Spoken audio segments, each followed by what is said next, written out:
మతం పట్టడం అంటే నా ఉద్దేశం ఏంటంటే క్రీస్తును అనుసరిస్తున్నాం అన్న భ్రమలో కొంతమంది మత ఛాందసవాదంలోనికి వెళ్తారు.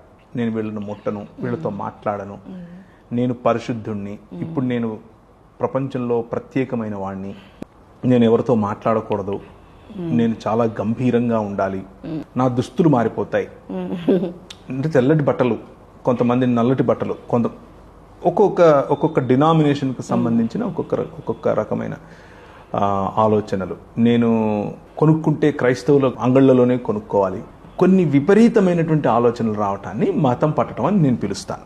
మతం పట్టడం అంటే నా ఉద్దేశంలో ఏంటంటే బైబిల్ ఇచ్చేటటువంటి క్రైస్తవ జీవన విధానానికి సంబంధించినటువంటి నియమాలు పక్కన పెట్టేసి మనుష్య పారంపర్యాచారముల చేత డినామినేషనలిజం అనే పేరులో మనం ఏర్పరచుకున్నటువంటి కుల ఆధార, అలాగే లింగ ఆధార, భాష ఆధార, ప్రాంత ఆధార అన్నిటినీ మించి సాంస్కృతిక ఆధారమైనటువంటి ఆలోచనలు, కట్టుబాట్లు. ఈ కట్టుబాట్లలో ఉన్న వాళ్ళనే అంగీకరించడం, ఆ కట్టుబాట్లో లేని వాళ్లను తృణీకరించడం, దీన్ని మతం అంటారు.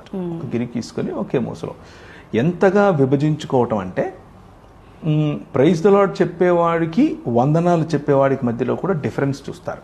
100%. ఓకే, వందనాలన్నా అనేవాడికి, మరణత అన్నా అనేవాడికి కూడా డిఫరెన్స్ చూస్తారు. సో ఇంత డిఫరెన్స్ అయినా, అలాగే ఈ రెండు కాకుండా నమస్తే అనేవాడిని అసలు క్రైస్తవునిగానే చూడాలి. హలో అనేవాడు డైరెక్ట్ గా నరకం నుంచి వచ్చాడన్న ఫీలింగ్ లో ఉంటారు. ఇది మతం పట్టడం అని అంటాను నేను. ఇది నా వ్యక్తిగత పరిభాషగా మీరు తీసుకోండి, ఇబ్బంది ఏమీ లేదు.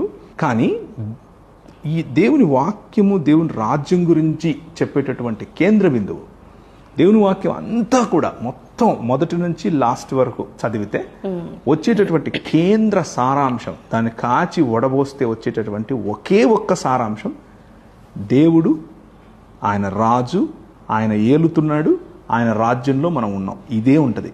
ఇంతకు మించి ఇంకేది కనిపించదు బైబిల్లో. నా ఉద్దేశం ఏంటంటే మనకు దేవుని రాజ్యం పట్ల అవగాహన రోజు రోజుకు పెంచుకోవాలి. ఆయన ఆలోచనల విధానాల వైపుకు మనం వెళ్ళాలి.